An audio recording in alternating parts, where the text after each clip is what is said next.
Pulau Bali dan Nusa Tenggara merupakan wilayah dengan tantangan lingkungan yang sangat kompleks. Secara ekologis, kawasan ini didominasi oleh tipe ekoregion tropis kering yang rentan terhadap degradasi lahan, krisis air bersih, dan kerusakan pesisir.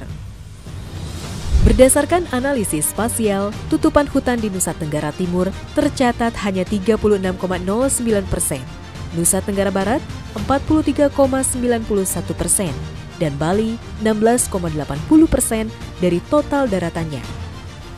Kondisi ini menunjukkan bahwa sebagian besar wilayah memiliki tutupan hutan yang relatif rendah, sehingga berpotensi mempengaruhi kestabilan iklim mikro, meningkatkan risiko erosi, serta mengganggu keseimbangan siklus hidrologi.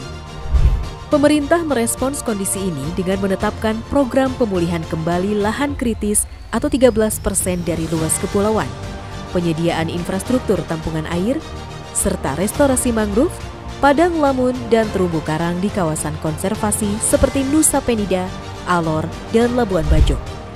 Intervensi ini diperkuat dengan pemutakhiran peta daya dukung dan daya tampung berskala 1:50.000 di seluruh kabupaten kota di regional Bali Nusa Tenggara, termasuk pada wilayah yang belum memiliki dokumen RPPLH.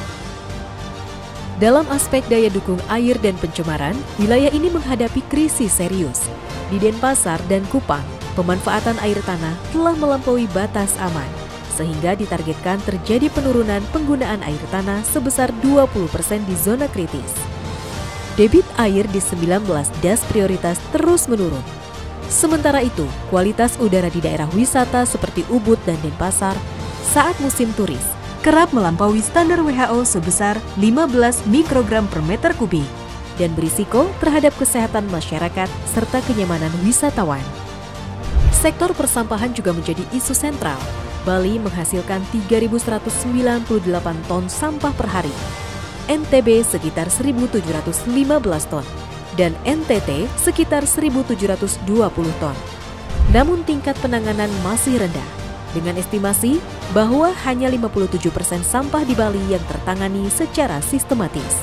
Pemerintah menargetkan pengurangan 30% dan penanganan 70% sampah pada 2029 melalui pembangunan PLTSA perluasan TPS 3R dan pembangunan IPAL domestik di kota-kota seperti Mataram, Kupang, dan Denpasar.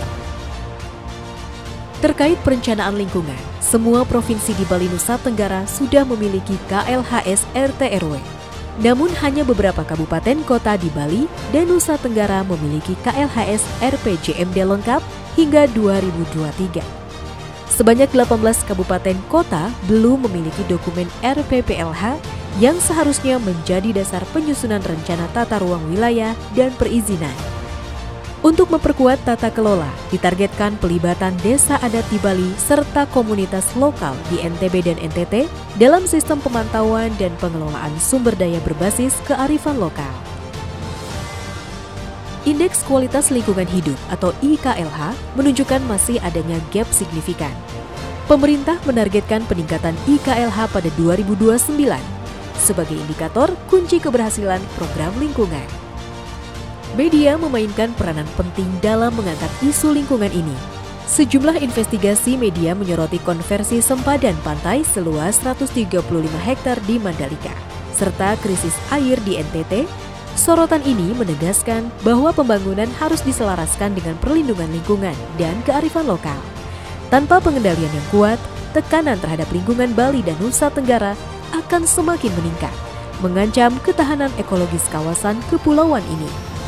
Rekomendasi utama yang dilakukan diantaranya adalah percepat RPPLH dan KLHS Kabupaten Kota, kawal pembangunan IPAL komunal, libatkan komunitas lokal dan desa adat, gunakan EDIS untuk pemantauan daya dukung, dan media berperan sebagai watchdog lingkungan.